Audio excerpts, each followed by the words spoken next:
channel Ngulik Horor.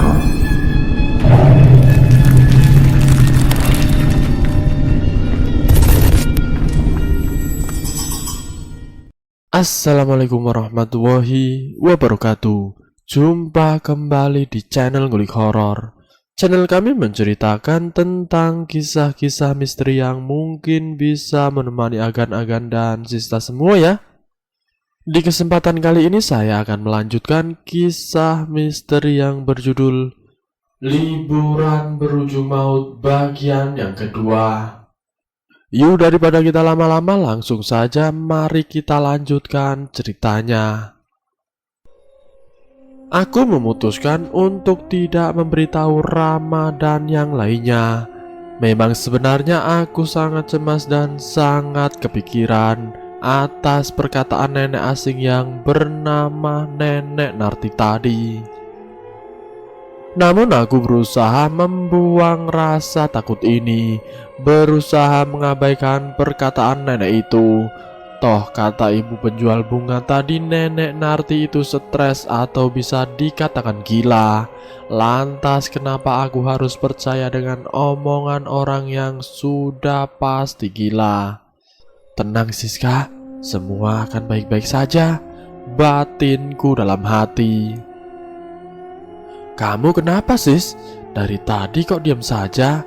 Ucap Rama. Aku tidak apa-apa kok Ram, jawabku singkat. Memang apa yang kamu bicarakan dengan ibu-ibu tadi?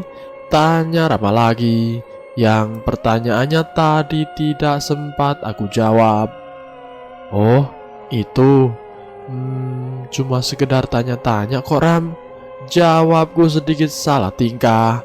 Untung saja Rama tidak melihatnya.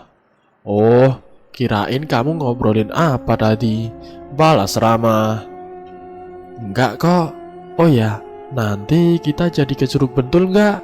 Tanyaku mengalihkan pembicaraan. Terserah yang lain saja. Oh ya, tadi aku sempat bertanya pada salah satu orang yang kebetulan lewat. Aku iseng bertanya, apa masih ada lagi wisata di sekitar sini? Katanya masih ada wisata alam Pancuran Telu dan juga pemandian air panas, serta ada juga wisata adventurnya. Jaraknya sekitar 6 km dari tempat ini, jelas Rama. Wah, bisa kita jadikan tempat liburan selanjutnya tuh Ram, ungkapku memaksakan untuk sedikit senang. Iya sis, nanti kita bicarakan dengan yang lainnya juga, balas Rama. Sesampainya di rumah Paman Jarwo dibantu Fadli, kami membawa barang belanjaan yang aku beli tadi. Kulihat mereka semua sedang asik mengobrol di ruang tamu. Rama dan Fadli ikut nimbrung setelah selesai menaruh semua belanjaannya di dapur, sedangkan aku memilih untuk mandi karena aku tadi belum sempat mandi. Seperti biasa selesai mandi, aku menjemur handuk dan pakaian yang sudah kukunci di belakang rumah, di mana aku sudah membuat tempat jemuran seadanya dengan sebuah tali plastik. Mataku sempat melihat ke tepi hutan beberapa saat, di mana kemarin malam aku melihat orang misterius itu. Setelah selesai menjemurnya, aku dikagetkan oleh apa yang kulihat saat hendak masuk ke dalam rumah. Aku melihat beberapa meter dari sisi kiri pintu, seekor ayam berbulu hitam mati dengan kepala terpisah. Kepalanya terpisah tidak jauh dari badannya. Melihat itu aku pun refleks berteriak memanggil Rama. Tidak lama Rama dan semua temanku datang dengan setengah berlari menghampiriku. Ada apa sis? Kenapa kamu sampai teriak ketakutan? Ucap Rama. Melihat Rama datang, aku pun langsung memeluknya. Aku tidak menjawab, hanya tanganku yang mengacungkan ke arah apa yang aku lihat tadi.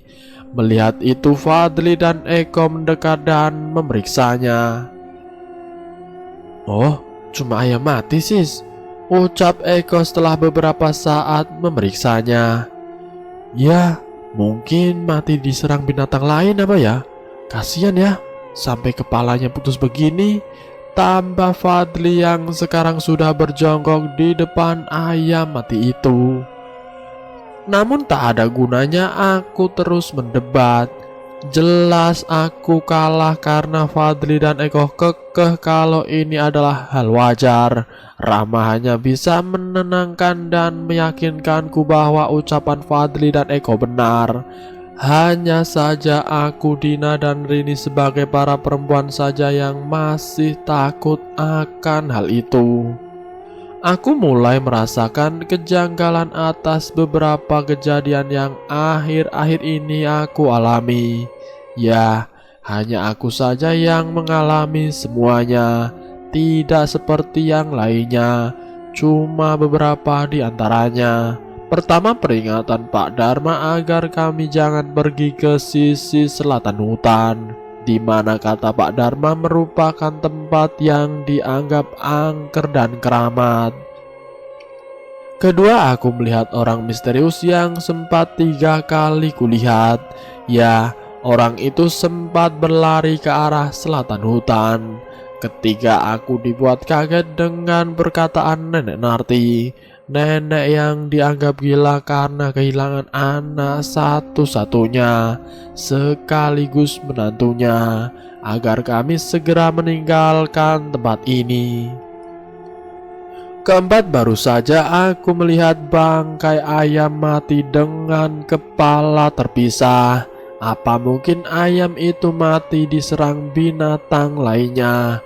Mengapa tidak ada luka lain? Dan seolah bekas potongan kepalanya rapi, bukan terlihat seperti gigitan binatang. Semua itu berkecamuk di dalam pikiranku. Aku tidak tahu harus mempercayai semua ini atau tidak, atau mungkin aku akan mengabaikan semua itu dan menganggap semua itu hanya perasaanku saja. Hatiku sedikit agak tenang setelah Rama hampir setengah jam menemaniku duduk di kamarku. Dia meyakinkanku untuk tidak takut. Selagi aku bersama Rama, aku akan aman. Dan Rama berjanji akan selalu mengajakku. Kata-kata dari Rama itulah yang membuat hatiku sedikit tenang. Aku bersyukur memiliki seorang seperti Rama yang selalu bisa mengerti dan menemaniku bahkan di saat cobaan tersulit sekalipun dalam hidupku. Aku berharap kelak kami bisa bersatu untuk selamanya. Syukurlah pikiranku sudah lebih tenang sekarang berkat Rama yang sedari tadi menenangkan dan menghiburku. Begitu juga teman-temanku. Gitu dong sis, tidak usah berpikir yang aneh-aneh. Mending kita ke curug saja yuk, ucap Fadli yang mengajak kami. Ide bagus tuh. Mungkin dengan kita ke sana bisa membuat Siska lebih tenang lagi. Ayolah, kita bersenang-senang, balas Dina yang kelihatan semangat. Akhirnya aku mau tak mau setuju dengan usul mereka. Toh aku sudah bertekad akan melupakan semua hal aneh yang aku alami. Semakin besar kecemasanku, semakin besar juga rasa takutku. Singkat cerita, kami pun sudah siap untuk berangkat menuju Curug Pentul. Dengan persiapan yang sudah kami bawa, kami mulai berjalan menyusuri jalan yang merupakan jalan satu-satunya. Berjalan semakin masuk ke dalam hutan. Waktu yang kami tempuh hampir sama saat kami melakukan perjalanan ke Bukit Pandang Lurung. Namun kali ini kami tidak membawa senter karena hari masih termasuk pagi. Jam 10 pagi dan kami memutuskan akan pulang sebelum matahari tenggelam.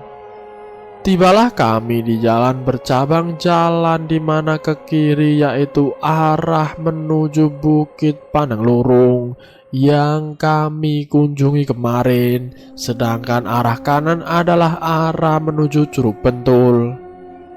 Setelah beberapa saat berjalan, kami berhenti tepat di sebuah pertigaan jalan. Rama pun mengeluarkan kompas miliknya. Setelah beberapa saat, Rama mengangguk tanda mengerti. "Kesana arah barat," ucap Rama sambil menunjuk jalan sebelah kanan. Sebelum kembali melakukan perjalanan, sempat kulihat jalan yang menuju ke arah selatan, di mana jalan itu adalah jalan yang menuju tempat terlarang untuk kita datangi. Ada apa sebenarnya di sana? Akhirnya setelah cukup lama perjalanan yang kami tempuh, kami merasa sudah dekat dengan Curug Bentul. Terbukti suara air terjun yang kami dengar semakin keras. Jalan pun mulai menurun curam, hanya bisa untuk satu orang saja, sehingga kami harus bergantian dan saling berpegangan tangan. Tanah yang lumayan licin membuat langkah kami semakin susah. Dengan hati-hati kami melangkahkan kaki menuruni turunan curam itu. Air terjun yang kami dengar tadi sudah terlihat, namun kami masih harus satu kali lagi melewati jalan menurun yang tidak begitu curam dibanding jalan tadi.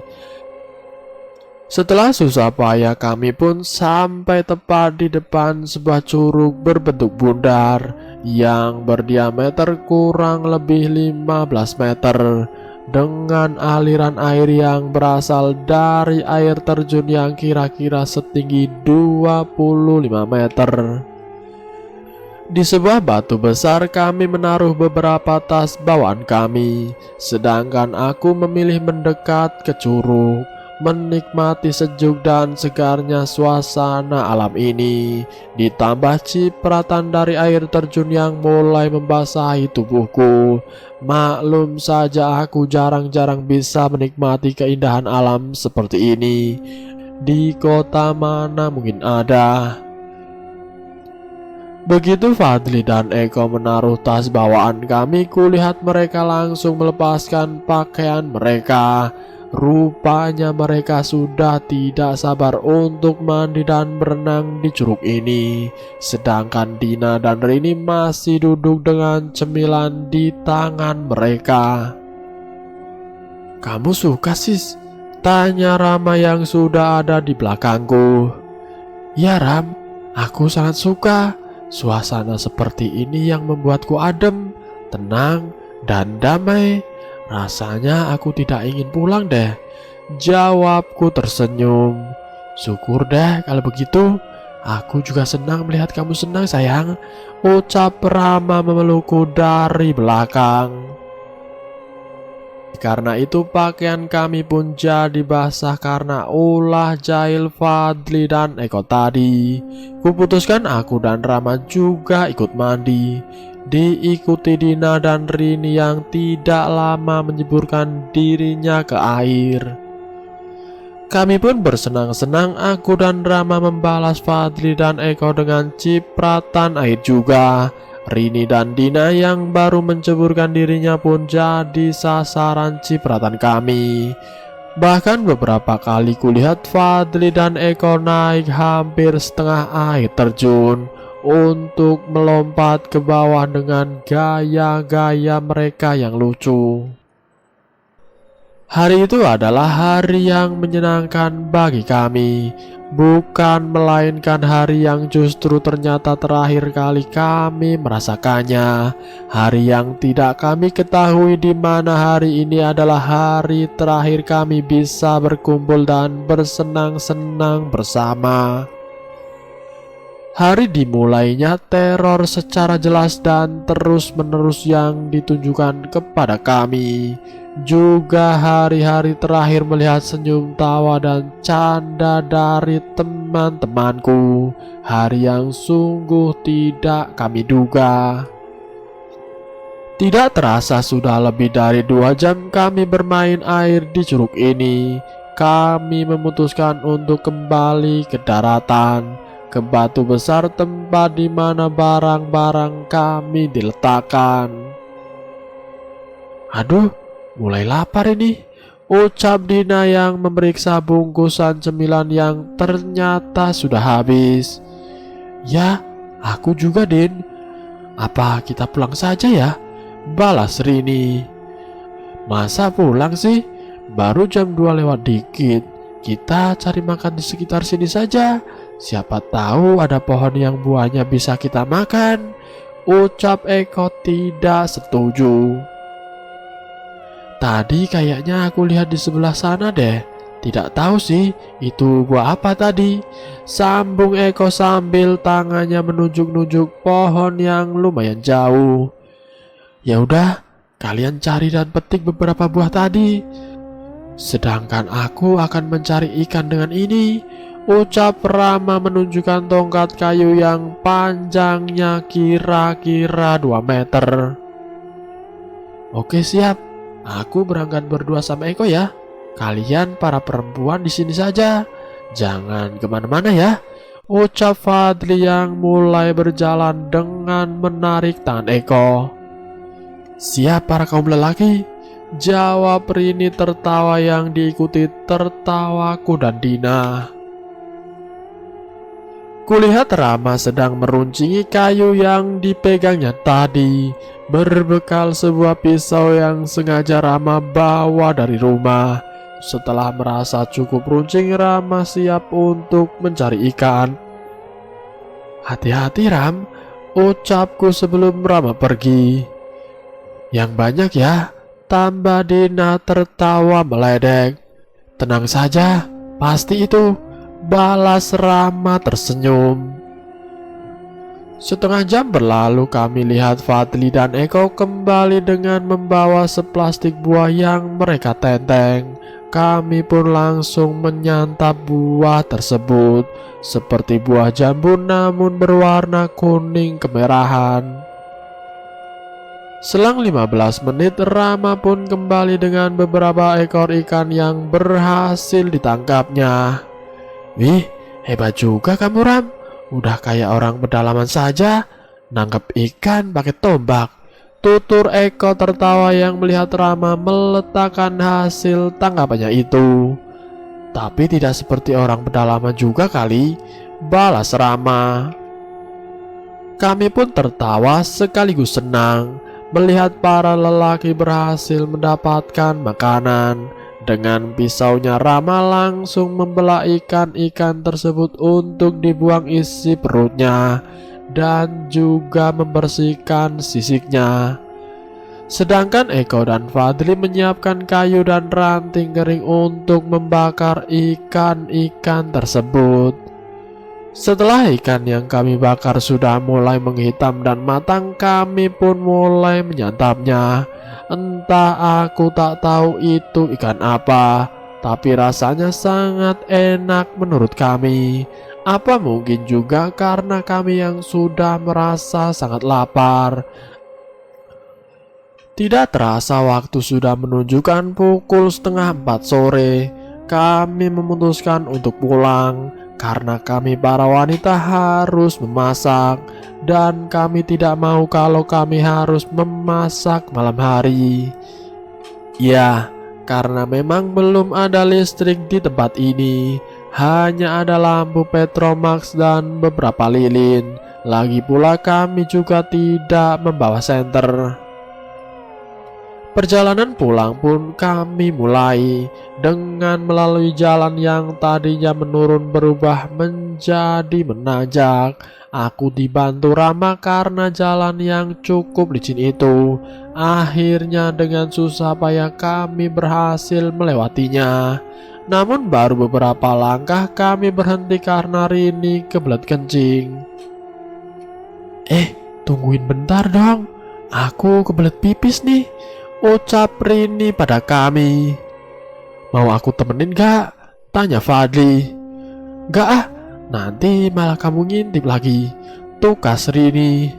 Kan sama pacarnya ini, balas Fadli tertawa kecil. Rini pun pergi tanpa menjawab perkataan Fadli. Mungkin karena sudah tidak kuat untuk menahan buang air kecilnya itu. Kulihat Rini berjalan menjauh menuju semak-semak yang cukup tinggi.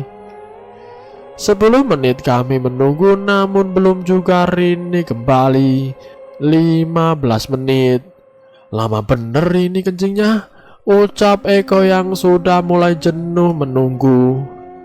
Kami pun mulai memanggil-manggil Rini, namun tidak juga ada sahutan dari Rini. Sampai akhirnya Fadli menyusul Rini karena merasa cemas.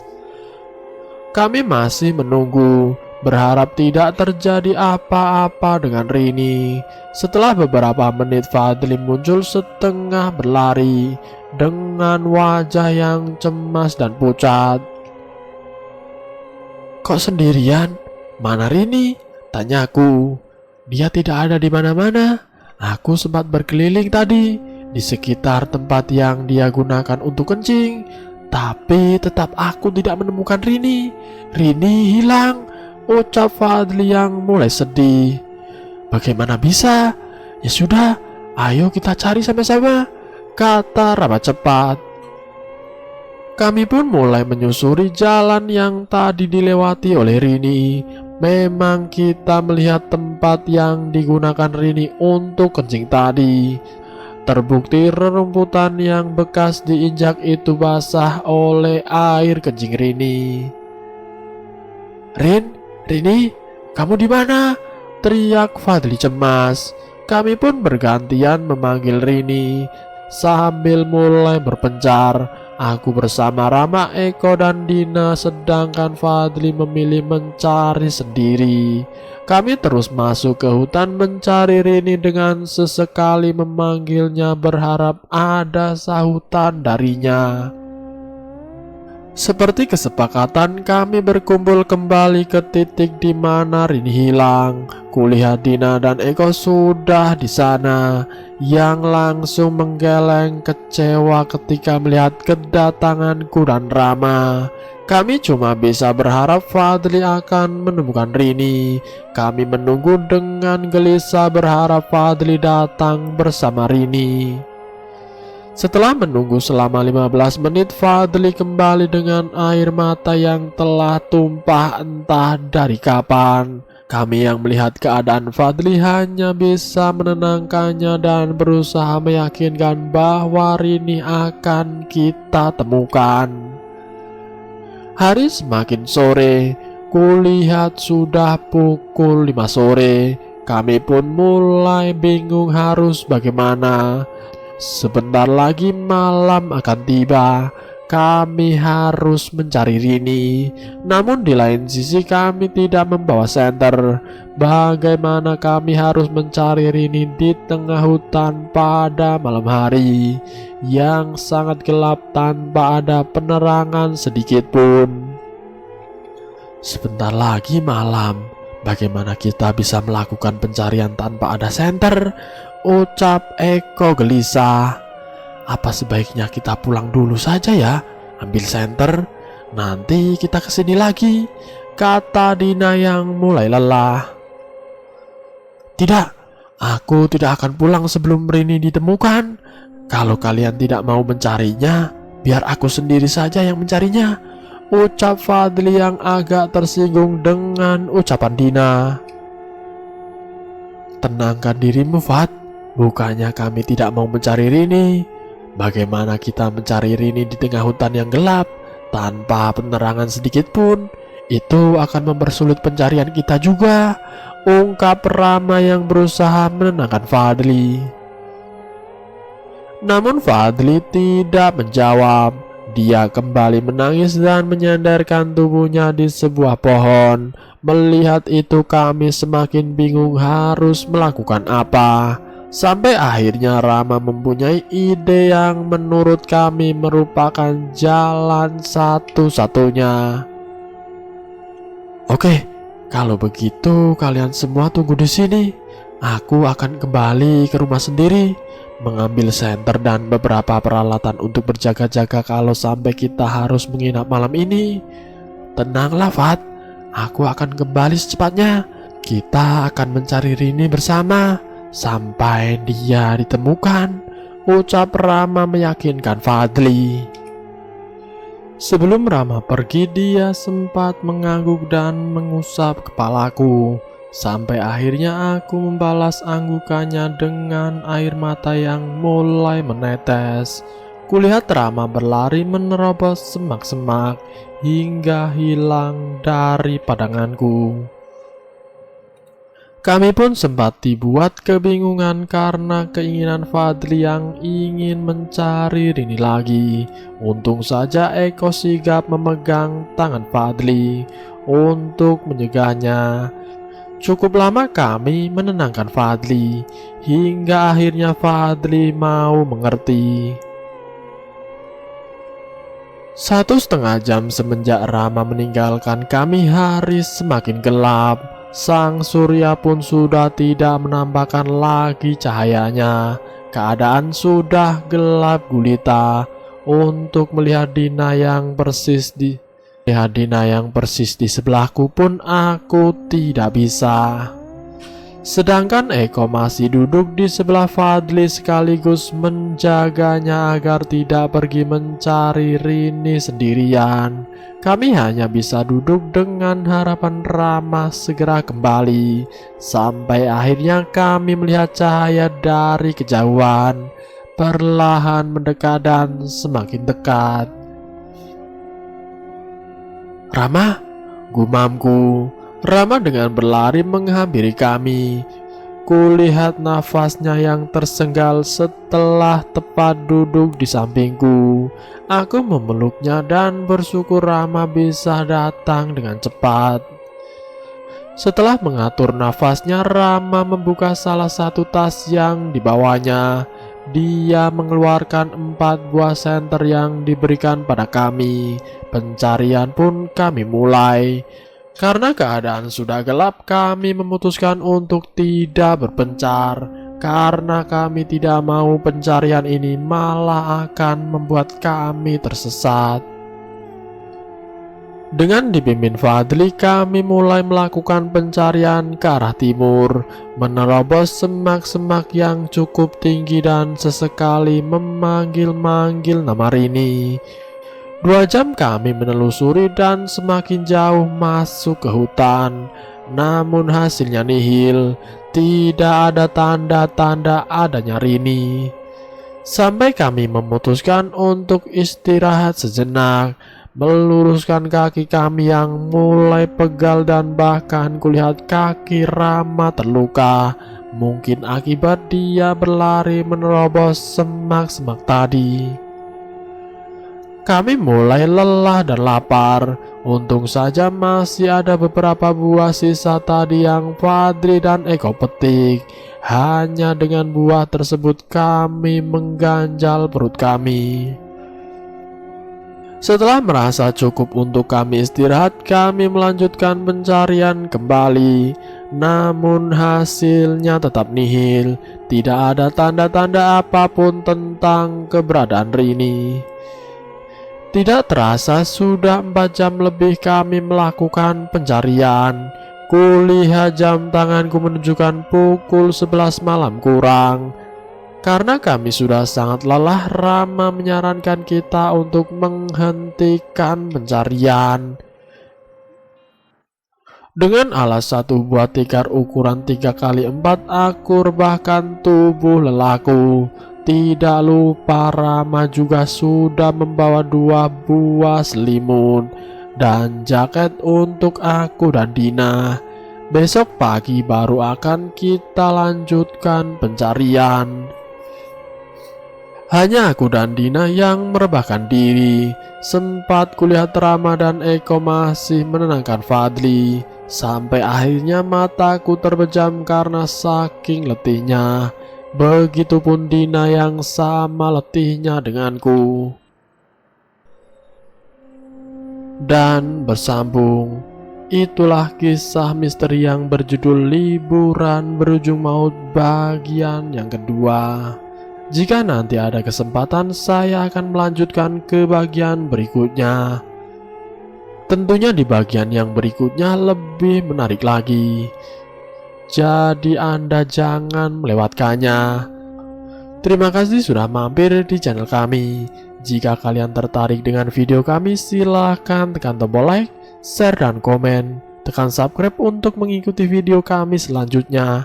Wassalamualaikum warahmatullahi wabarakatuh.